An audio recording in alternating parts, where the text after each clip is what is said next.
Assalamualaikum warahmatullahi wabarakatuh. Alhamdulillahirrahmanirrahim. Wa bihi nasta'in ala umuri dunya waddin. Wassalatu wassalamu ala asrofil anbiya'i wal mursalin wa ala alihi washabihi ajmain, amma ba'du. Yang saya hormati kepada beliau Bapak Syariful Anam selaku pengampu mata kuliah tasawuf Munjiat, izinkan saya untuk memenuhi tugas UAS dengan video yang bertema hakikat sabar dan syukur.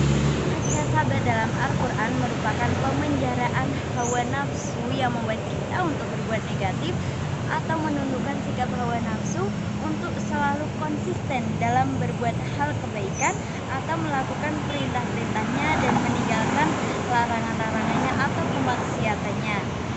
Nah, sabar dapat membuat kita untuk menjadi jiwa yang kuat dan tegar, karena pastinya kalau kita udah bersabar, pastinya kita akan selalu optimis dalam menghadapi rintangan.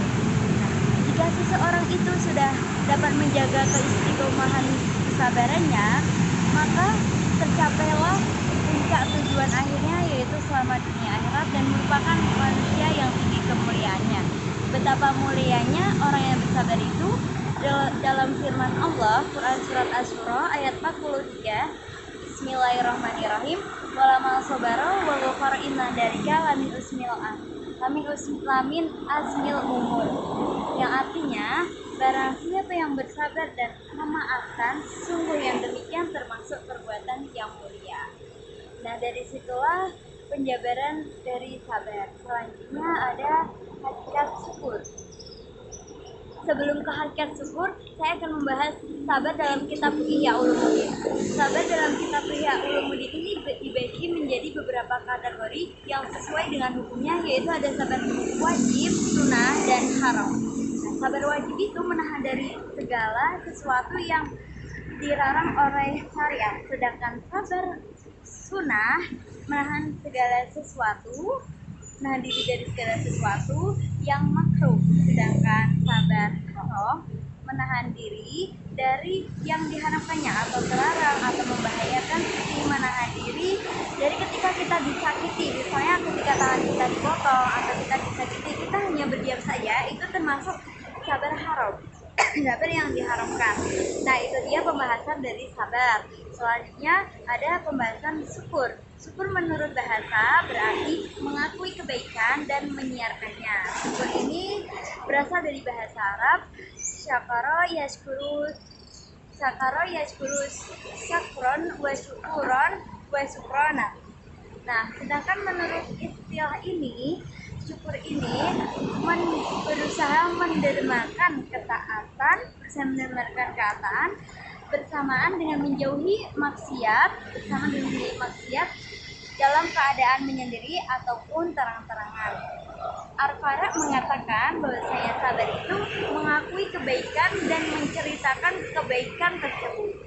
Maka dapat kita simpulkan bahwasanya syukur itu menampakkan nikmat Allah yang telah diberikan kepada kita dengan mengimaninya dalam hati, memuji dan menyanjungnya dengan lisan, dan melaksanakannya dengan anggota badan tubuh kita ini. Bagaimana sih cara kita bersyukur ini? Bersyukur dengan Allah Subhanahu wa Ta'ala tidak lepas dari 3 hal, yaitu yang pertama, bersyukur dengan lisan, bersyukur dengan hati, dan bersyukur dengan anggota tubuh. Yang pertama tadi bersyukur dengan lisan, bersyukur dengan hati. Yang pertama bersyukur dengan hati ini, kita bahwasanya Allah lah yang memberi nikmat ini kepada kita. Jadi kita wajib meyakini hanyalah Allah yang memberi nikmat ini kepada kita. Yang kedua, bersyukur dengan lisan. Bersyukur dengan lisan ini, lisan itu cerminan terhadap atas apa yang ada di dalam hati manusia ini. Jika hati sudah dipenuhi rasa syukur, maka lisan pun akan tergerak untuk memuji dan menyanjungnya kepada Allah Subhanahu wa Ta'ala atas nikmat yang telah diberikannya. Yang ketiga, bersyukur dengan anggota tubuh. Bersyukur dengan anggota tubuh ini kita dengan melakukan segala yang diperintahkannya, seperti kita melakukan ibadah-ibadah dan amal solehnya Allah. Itu dia cara kita bersyukur kepada Allah Subhanahu wa Ta'ala. Nah, Ibnul Qayyim dalam Udah As-Sabirin wa Dzakirah itu halaman halaman 187, rukun syukur itu ada 3, yaitu memuji Allah atas nikmat yang diberikan. Lalu yang kedua,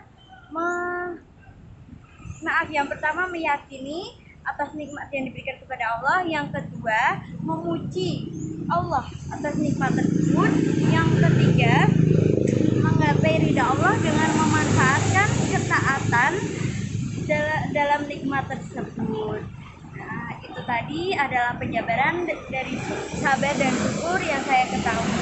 Dalam kisah tauladan, contohnya pun Nabi Ayub alaihissalam beliau terkenal dengan nabi yang sangat sabar dan selalu bersyukur kepada Allah.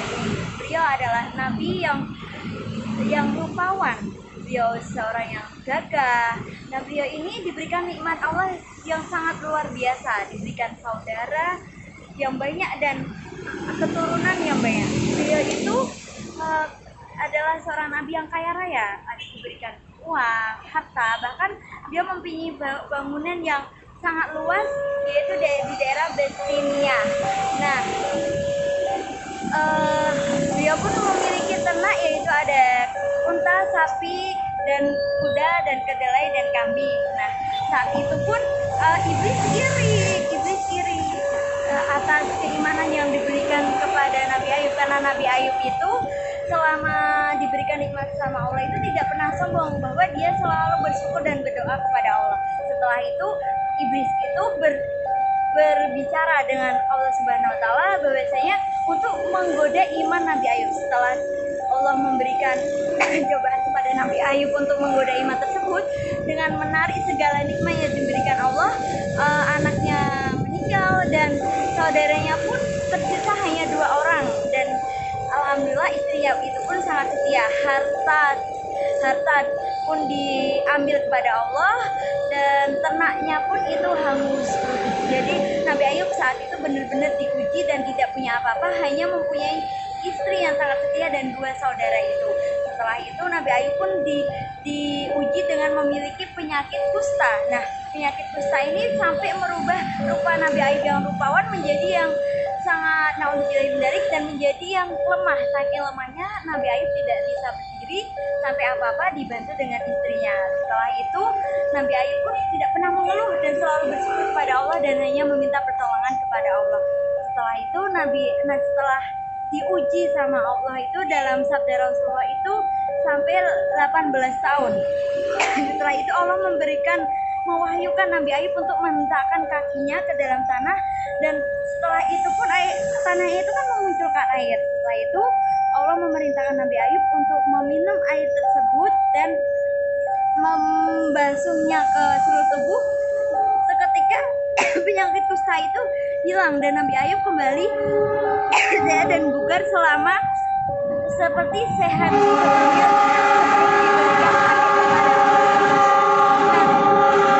Setelah itu Nabi Ayub pulang ke rumah, sampai istrinya itu pun heran, kok jadi seperti ini. Karena itulah Allah mengembalikan nikmat-nikmat yang dulunya diberikan kepada Nabi Ayub. Allah mengembalikannya dan memberikan dengan lipat ganda. Dari cerita teladan tersebut dapat kita pelajari, dapat kita ambil hikmahnya bahwa kita itu harus selalu bersyukur dan bersabar, selalu mengandalkan diri kepada Allah Subhanahu wa taala. Sekian pemaparan dari saya.